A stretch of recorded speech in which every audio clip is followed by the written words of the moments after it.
houses. Precisely. So it doesn't require to be any finance guru. It is wickedness. It is wickedness. And therefore, I want you to be aware that, and Sans, that's the approach. When you come to these sessions, prepare yourself. Have your information that you can refer to. Because politics is about opportunity, is about timing, and most importantly, is about patience. Wait on you fellow. You understand? Don't rush to get publicity. Don't rush to get any paper. Wait until you know that what you are saying cannot be disputed. So that when you speak with authority. So whenever you hear me go on a calling program, whoever I go with, they will have to be very well prepared. If not, because I am prepared before I go. So that's the way to go. Now, listen to me now. So let me show you why Barbados' situation is not of any international recession. Now, unfortunately, we don't have a lot of high-tech stuff up here. So Christ Church still can afford it. I know, Jerome. With all the US dollars you're making a power.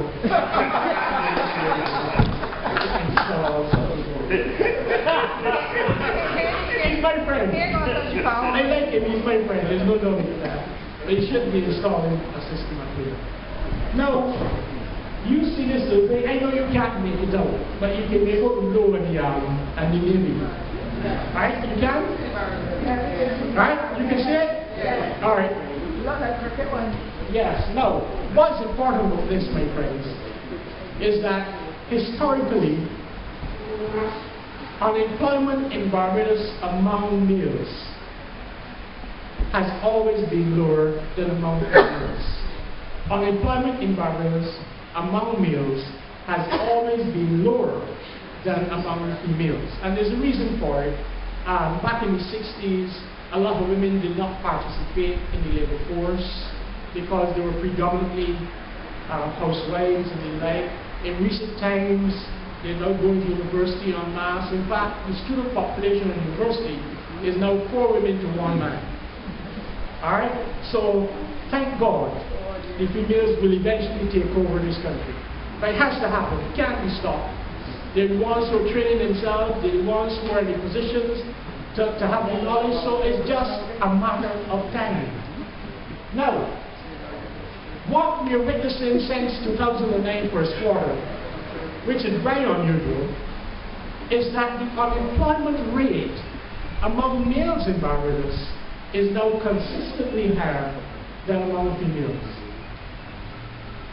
Now, you're talking about a matter? That is a matter. But as we know, males predominantly over the years took care of the household. And therefore, if the unemployment rate among males is now higher than among females, then we're going to have a situation in which we have some structural issues to deal with. And you support more than one. I wouldn't go that far. It would only be a matter of time before the reverse happens. I can't go that far. But the truth is, this may appear to be a minor issue, but it reflects what Barbados has gone through since 2007. Now, I can't apportion all the blame to post-2007. Because this is a structural issue that started to be in evidence before. But the reality is that we have had a government that has not been prepared for the task of managing Barbados. Alright? It is not that simple. You see, you can't introduce a policy and then reverse it. Now, since Sigler came into being, Sigler has had to reverse about 4 or 5 of his policies so far. You understand? Now that is evidence that he is not prepared. Right? It happened with the allowances. It happened with the university thing up there, as explained very well by Wood in St. John. It happened with the tourism, the telephone. It happened with the tourism policy that they've had to reverse. They have never introduced the telephone tax because they can't. You understand? So this is indicative of a government that is not prepared. It is not that easy to manage an economy, as these fellows will now be finding out. You see, it is okay to have a few people giving advice outside of the cabinet room. But what is required is that cabinet itself must be able to discuss the issues and reach a conclusion. And the reality is that they don't have that ability. And before, may he rest in peace, went along, he too did not concentrate. He too did not concentrate on that. I'm telling you what he knew. That's not the issue. The issue is that they wanted government, but you have to be prepared to run a government. And that is the major problem confronting Barbados. And what I can give you the evidence is all here now.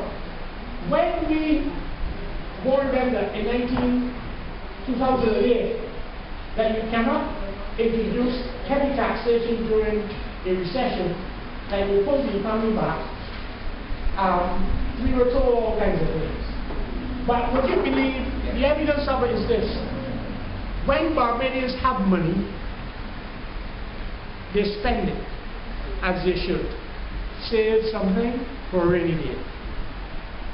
But in spending money, it means that we have to import even more. If you stop Barbadians from spending money, it means that the importation is even less. In 2009, our imports declined by almost $1 billion, from 3.5 billion to 2.5 billion. Now what that says is that it reduced economic activity. It therefore stops the government from collecting money back. It stopped other forms of taxes, and therefore it compromises the very revenue base upon which the government is relying in order to be able to spend. But this government has spent excessively since 2007, and that is the major problem confronting Barbados.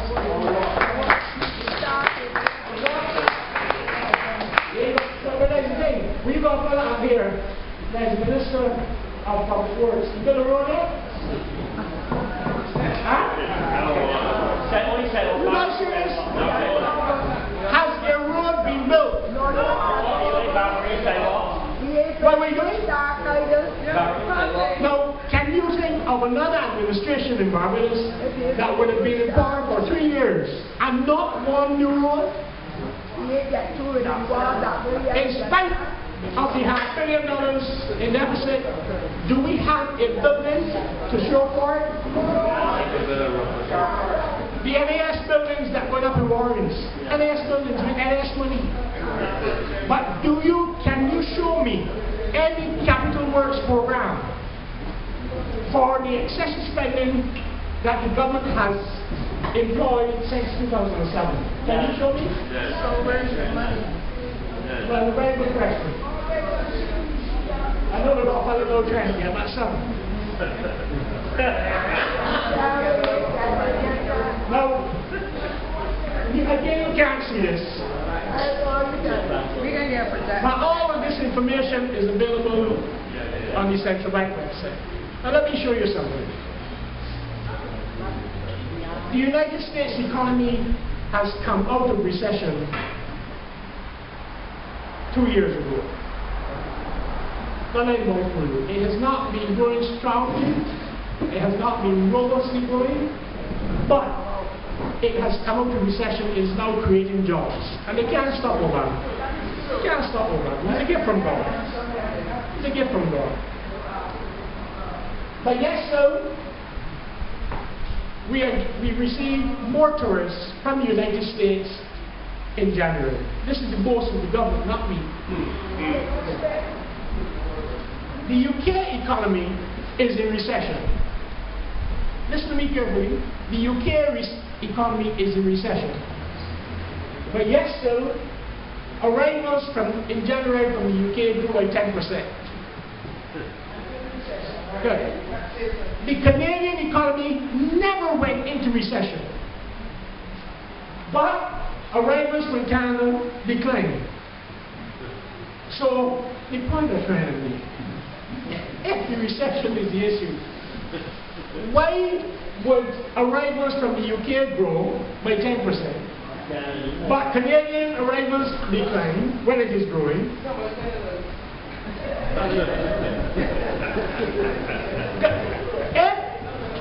If you are saying that there's an international recession still, but you are investing your future 2.5% growth in the economy in tourism, how would you expect tourism to grow if you are saying that the international economy is in recession and you're putting your hopes on tourism?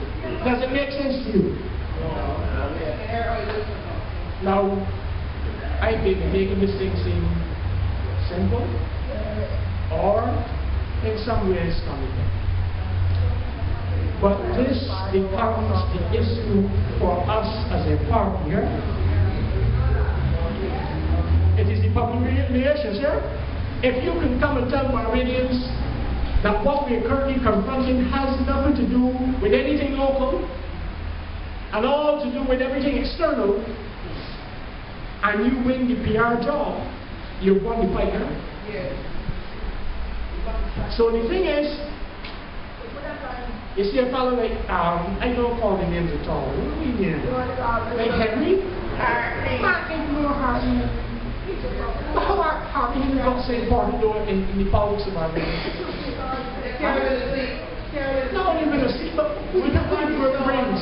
You understand? Now he has started now to try to influence and shape the next election by coming to tell you that this is the LP. Well, don't even take the L for granted. Now, you really believe that Harvey Henry has any interest in Barbados, right? Even though he was a B? You know he was a B. But you really has any interest? He doesn't. But the point I wish to make to you is do not allow him to define the battle for the Barbados Party. And all that you'll be interested in is that. Now, would you hold a retreat and make it public? No. If it is on the next election? No. Would you hold a retreat in the absence of the leading party?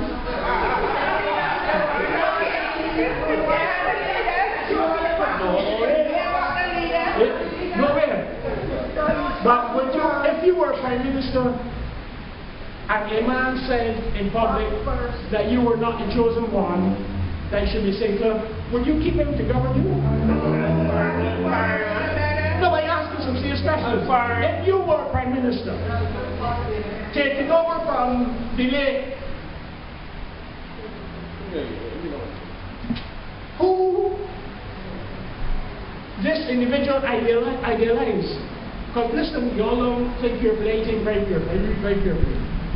Harvey Henry, in an interview in the Sun, said that when he